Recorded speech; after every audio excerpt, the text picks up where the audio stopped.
Hi everybody, Jennifer McCreath here. It's Monday, June 20th, 2022. I just read the 24-page document recently released by FINA, the International Swimming Federation, Fédération Internationale de Natation. I can't even say it.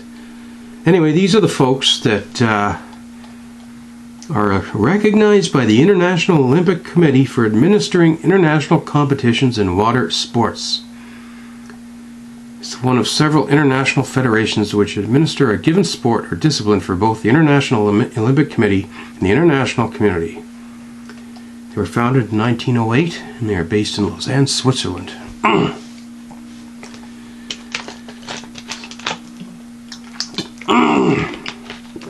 Still battling that sore throat, but we're getting better. We're getting close. So this FINA group put out something they referred to as a inclusion policy, which actually reads more like an exclusion policy. Specifically, they have determined, based on their so-called expert scientists, none of whom are referenced in their 24-page report, that if you are a trans woman, you must have completely transitioned by age 12 in order to be eligible to participate in the female category in elite competition. Okay, so that disqualifies me. I will not be competing in the next Olympics in the female category. Yeah, it's kind of sarcastic. I wasn't going to compete anyways, but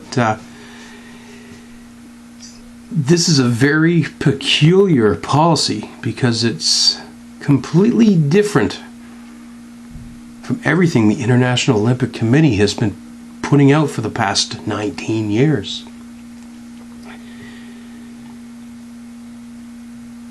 This is the first time I guess we'll call them an athletic sanctioning body or organization. First time that someone has actually come right out and said, it is our opinion that post-puberty trans women have a distinct and certifiable, recognizable, unfair competitive advantage. Carte blanche, no matter what. So, yeah, this is definitely caught the trans activists, LGBTQ human rights advocates by surprise. This appears to have literally come out of nowhere. The IOC, International Olympic Committee, of course, were approached in 2003 by several trans athletes who asked them to come up with a policy for trans athletes that may consider competing at future Olympics. So they put together a team of experts, doctors, endocrinologists, scientists, trans people, athletes. And after 3 or 4 years, they came out with a policy, which has been reviewed and amended on a regular basis. And last year they did suggest that every specific sport look at coming up with their own policies. I guess it's safe to say that not all sports are created equal or lack of equal in terms of if, and if so how, trans athletes do or don't have competitive advantages. And for 19 years, there were criteria that essentially laid out policies for trans men, trans women, as well as intersexed athletes.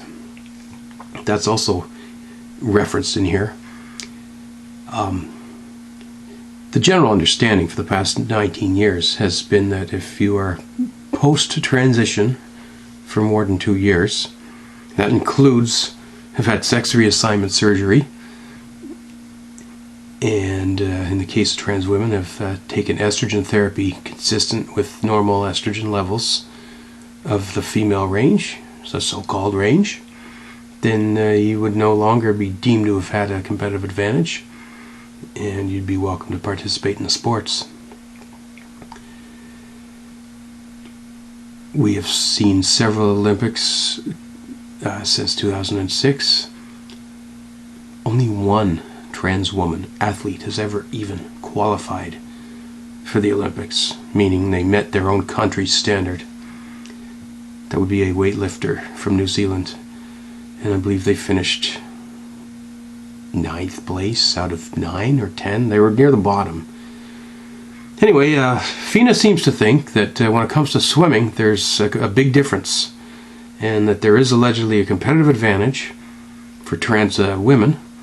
However, if you're going the other way, if you're trans man, female to male, you're allowed to take up to a year of testosterone and still be eligible to compete, as long as you've been off the testosterone for a certain length of time. They go on to talk about, I guess, what they feel is irreversible changes to the male anatomy through puberty. And they even reference, I don't even know the word they use, Tanner 2, I believe. Phase 2 out of 5. I don't know. I must confess, I'm not a doctor, and I don't know a lot about I guess the nomenclature, or the classification, the breakdown of how puberty is broken down into 4 or 5 different phases or steps. But all I can do is, as a policy professional and as an amateur athlete who competed at near elite levels, pre and post trans, I'd like to think that I have more qualifications than most to speak on this. And bottom line, if you're going to come up with a new policy that does a complete 180 from what everyone else has been saying for the past 20 years, as they say, you've got some splaining to do. So FINA, I think you should, you say you've got these scientists, you say you've got these doctors, these reports. You didn't outline any of that in your 24-page document, so put that out there. I'd like to take a look at it. I'd like to see for myself if your doctors really are doctors, and if these claims really have been substantiated. If the IOC hasn't been able to prove this for 19 years, I kind of find it hard to believe that you could pull this out of a hat in a matter of a couple of weeks or months.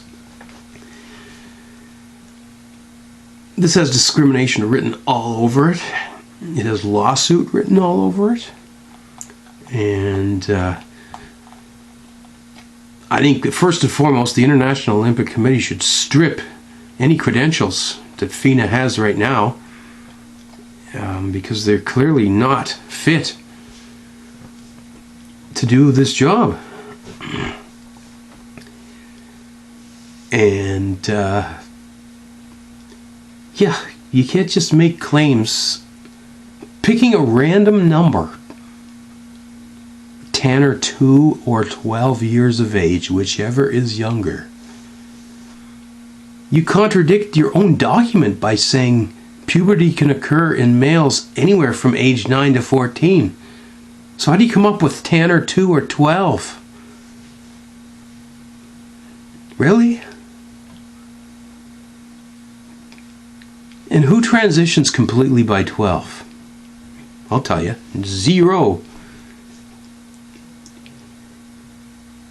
Most government health sanctioning bodies won't even allow you to start transitioning until you're 14. So the idea that one could completely transition by 12 is moot. Might as well just come right out and say we don't like trans people, we don't want trans women involved in athletics because we have this perception, not based on reality, not based on science, but based on political ideology, that this is bad and that this is wrong. How ironic. The same day the Japanese courts apparently say it's okay to discriminate against gay people in terms of marriage. Japan is in the G7, and they're the only country left that hasn't legalized gay marriage yet. Maybe they should be kicked out of the G7. Maybe we should not be going to these places. I mean, I can't really tell the Olympics what to do, but I can certainly speak out and voice my concern. I'm officially boycotting water sports. I will not be buying any tickets to attend any water sports as long as they are run or sanctioned by FINA. As long as FINA is contracted to oversee the International Olympics water sports events, I will be boycotting all Olympic events.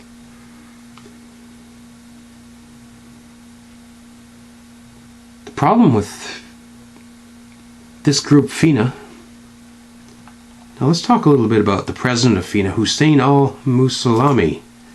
I hope I said that name right. Probably butchered it.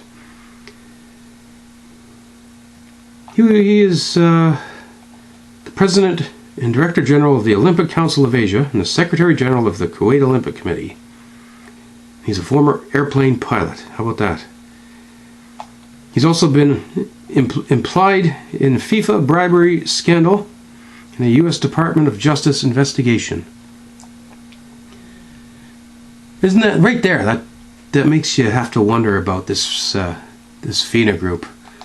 Why would they have someone like that running their organization? Someone involved with bribery scandals? My goodness.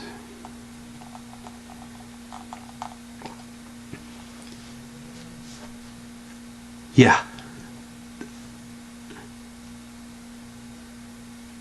And it's interesting. You look at the articles about this, and they all point to one particular person, one particular event. Not an Olympic event, but a U.S. college event. A college athlete won a 500-meter swimming race, and that person just so happened to be trans. Well, it's interesting.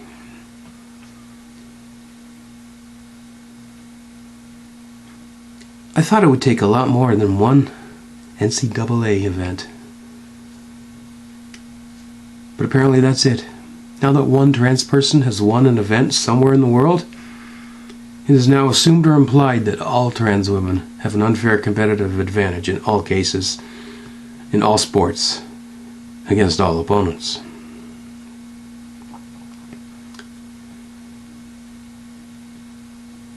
Well, you look at the history. First of all, most trans athletes are hard to find. There are barriers to enter into sports. This isn't just a trans issue. I mean, it's an economic thing. Most sports require money. It requires training and coaching at a young age. If you want to be an elite athlete, you better get started young. And you better devote 12 hours a day to that sport. You better have the finest coaches and the finest equipment, and only eat the healthiest of foods. And most trans people are poor, broke, underemployed.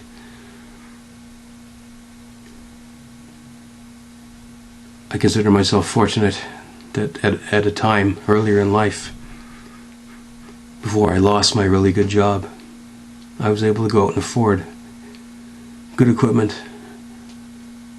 I was able to train as a near elite runner, which meant I was literally going through a pair of $200 shoes every month.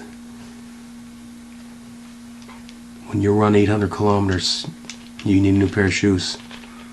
It doesn't matter whether you run 800 kilometers in a month or in a year. When equipment wears out, it needs to be replaced. Look at any sport. Hockey players, they go through 5 or 6 sticks per game.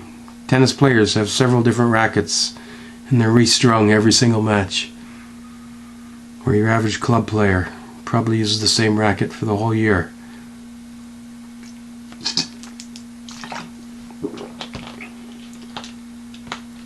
We need to encourage equality and acceptance and getting everyone engaged and involved in sports and community activities. Trans people are less likely to participate in sports because they don't feel they're welcomed. And it's bullshit like this report that just proliferates that stereotype.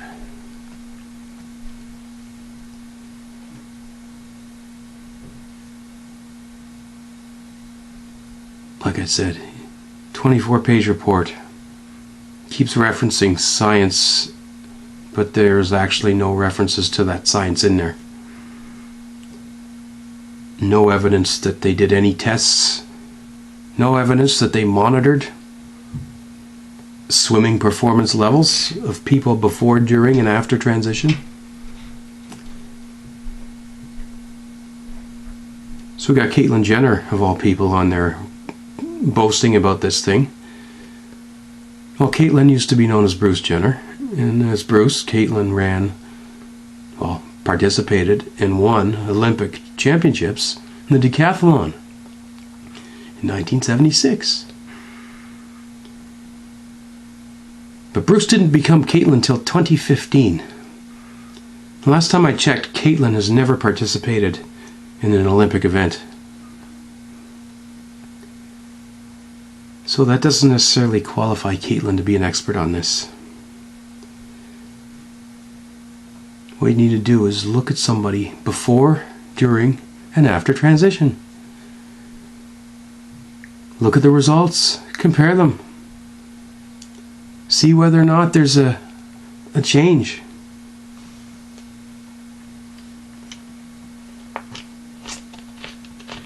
When I was going through transition, I was regularly running marathons. And I kept very detailed documentation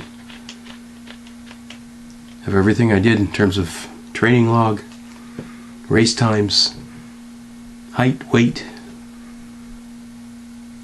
Even measured my muscles, arms, legs, as well as blood tests. So the deeper I got into the transition, the slower I got. Not just in terms of my actual times, speed, but I actually went in for VO2 max testing.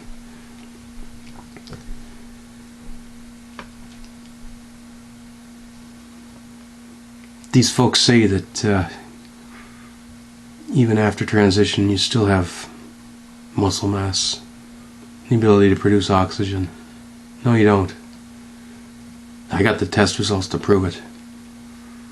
When your body stops producing testosterone, and you do not take it orally or intravenously, you lose those muscles. Any muscles I once had, they're gone.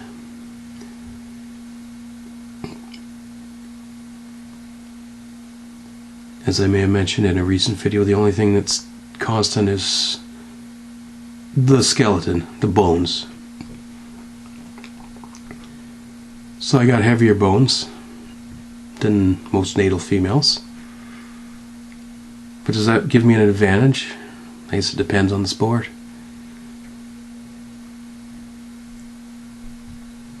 In terms of trying to run a marathon, I'm at a disadvantage because I've got to move a heavier frame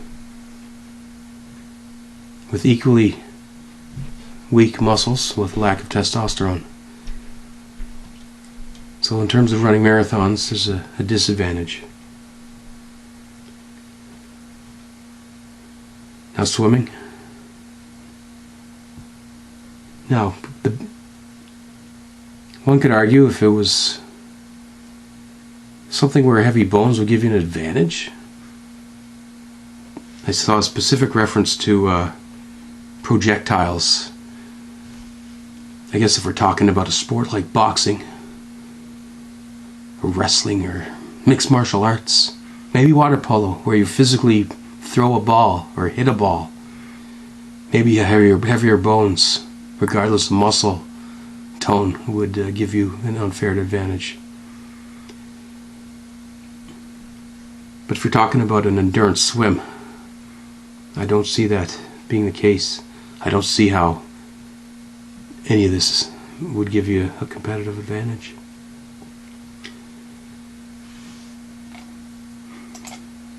Again, FINA, let's see what you got. You're making a lot of claims here, but you're not backing it up with anything. I'd like to see this so-called research, and until you can put that out there, I'm calling you out. I'm calling this policy strictly discriminatory and political bullshit. And unfortunately, we're opening up a Pandora's box for a slippery slope that could lead to severe consequences. FINA from Lausanne, Switzerland, that's all fine and good. But when you have the authority to oversee the Olympics, now you're affecting Canadians. You're affecting athletes from all countries. And that's why it's essential that Athletics Canada denounces this.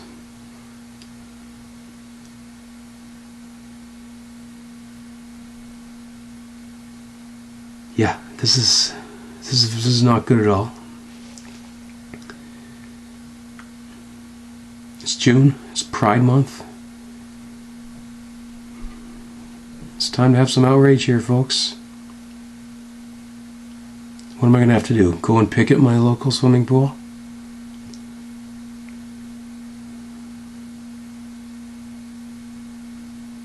Yeah, very disappointing. This is a huge step back after 19 years of progress. FINA has now drawn a line in the sand. It might not be me. I'm too old. I'm too beat up to ever even consider trying to qualify for the Olympic Games. But there'll be someone else that'll come along. They're going to take you to court. They're going to sue you. They're going to take you to the cleaners. So it's time to step up to the plate and deal with this appropriately. I challenge you, LGBTQ organizations, speak out against this. Pride groups, now's the time. Pride isn't just about parades and parties. It's about activism and awareness. That can't change. I'll have more to say on this later. Thanks for watching.